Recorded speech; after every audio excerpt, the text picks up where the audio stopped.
Welcome to Hope is Here. My name is Greg Horn. We are continuing our conversation with Wes Lancaster.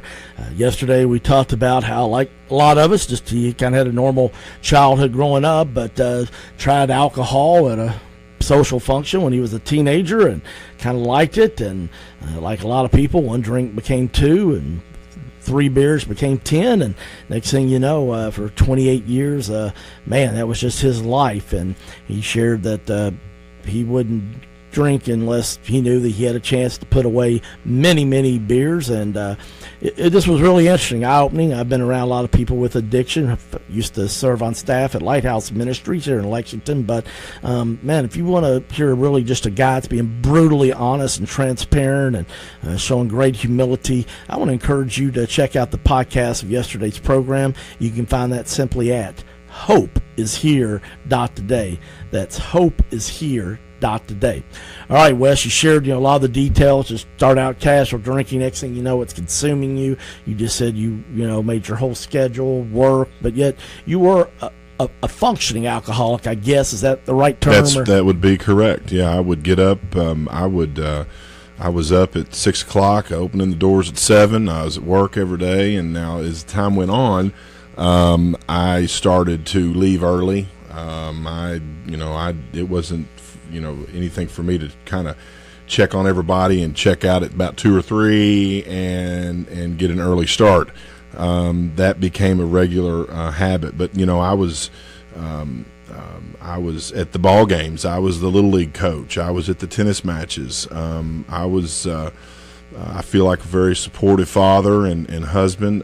But when it was time for me, it was time for me. And if I didn't get my me time, that selfish and self-centeredness would come out, and I was a bear to be around. The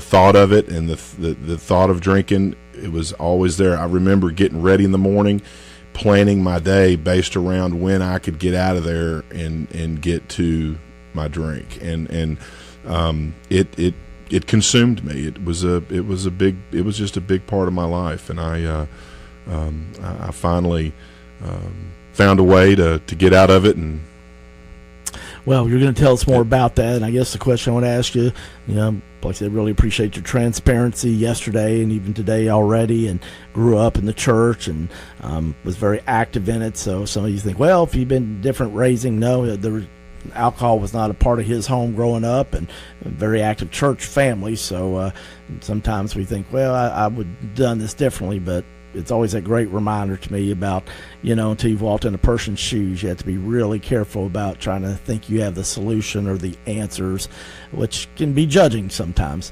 All right, got to ask you the question, at what point did you realize you had a drinking problem? I had been told by my wife and family members, you've got a problem, you need to address this. Consequences never really kept me from drinking.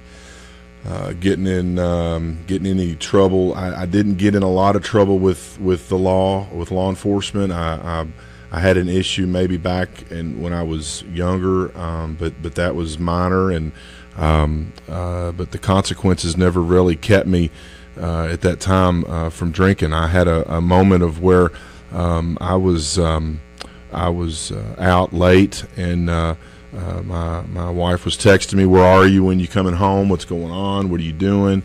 This has got to stop." And I had a time where I knew that maybe this is getting out of control.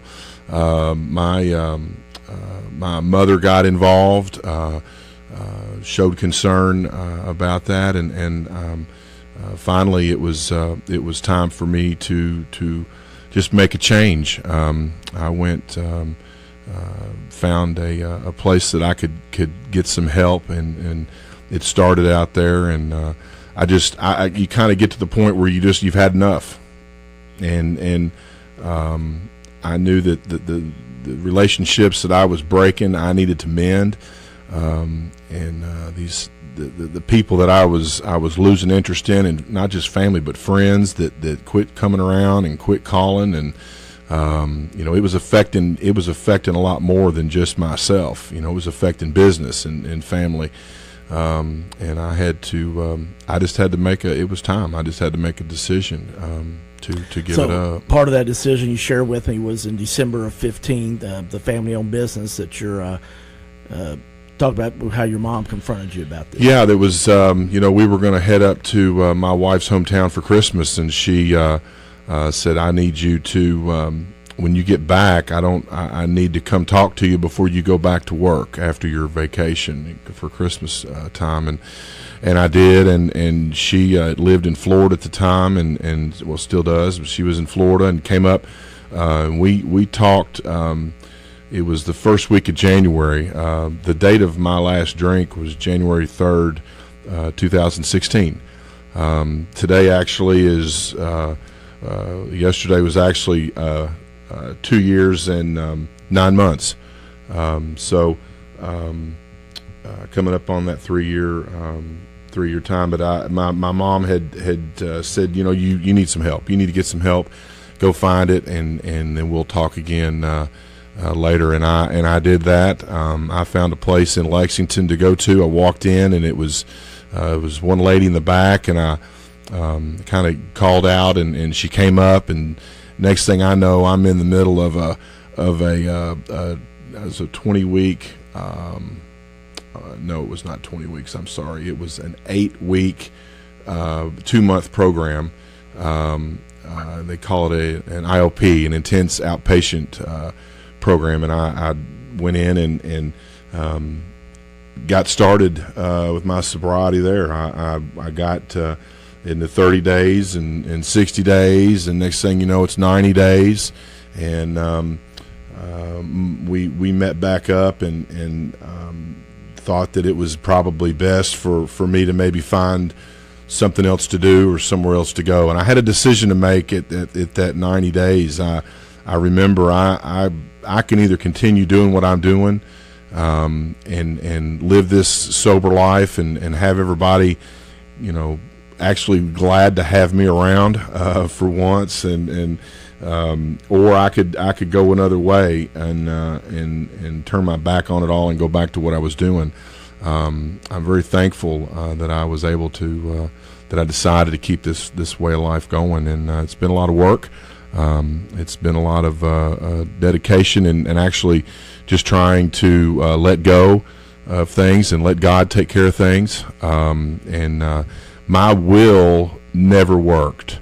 It was God's will that needed to come into my life, and for me to let go and just let Him take care of it and handle it. And He's done amazing things with me since that point.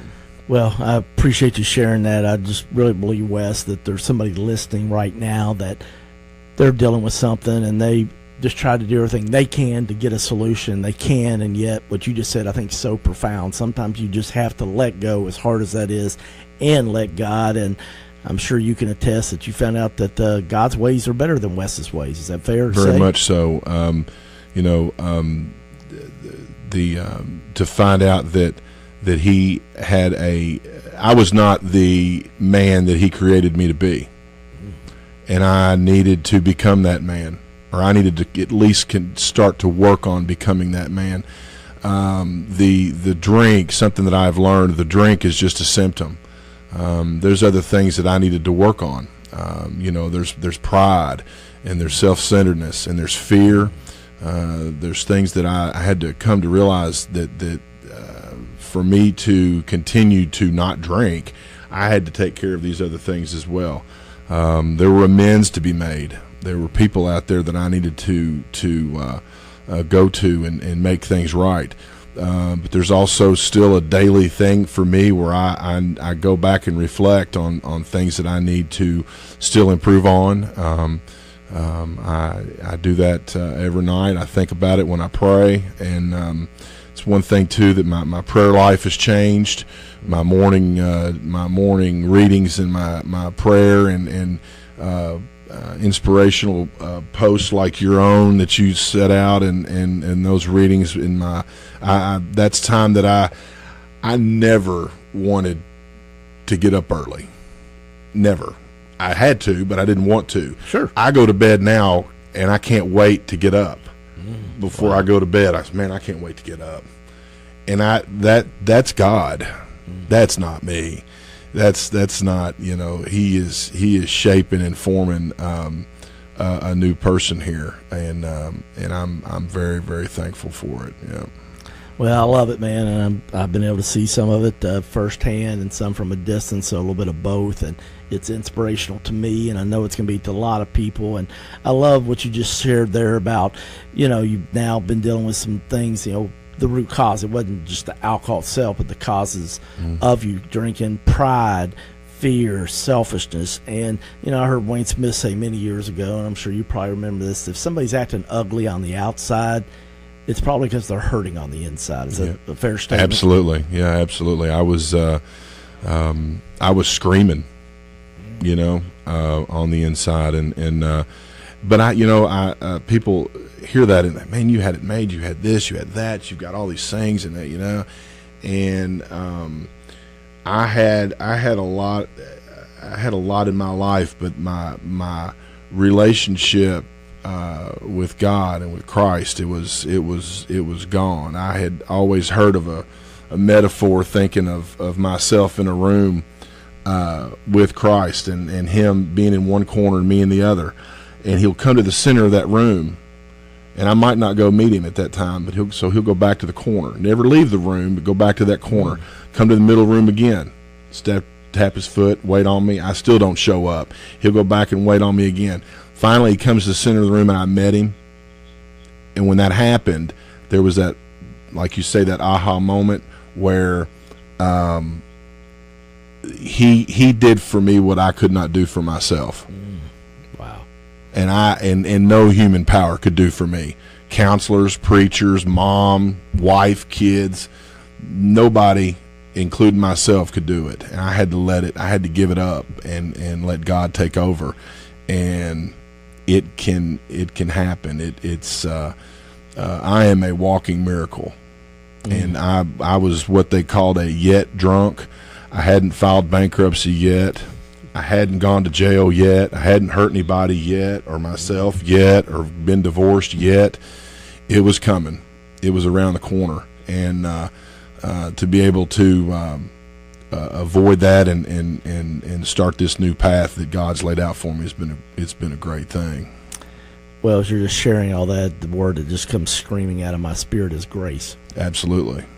I'm covered in it. Well, some of you out there listening, you're thinking, oh man, God could never love me or forgive me. And I know a lot of people that listen have heard of the prodigal son, and I'd say that could be your story, couldn't it? Absolutely. Yeah. I had I had it made, and I just I did everything I could to lose it all, and it didn't happen. And I the title of your podcast, Hope is Here, man. Hope is in my life, and thank goodness for hope. Amen. Because hope, to have the hope and to know that if I keep doing what I'm doing, keep doing the next right thing, keep God in my heart, and know that good things will come, and I have hope that good things have come. Good things are here. I'm in a great place. I'm in a great spot in my life. I have a great job and work with a great company, and wife and I are doing well. We're empty nesters, which is weird. But Caroline is off and gone to school, so it's that's been an interesting transition as well. But it's all good. All right. Well, we're going to continue this conversation tomorrow as we wrap things up. We're just going to talk about what sobriety looks like and how he stays sober, and how can the church maybe help address this situation, and just some other things that I think would be interesting. So if you know somebody struggling with alcohol addiction or any addiction, make sure they tune in tomorrow as we continue our conversation with Wes Lancaster on Hope is Here.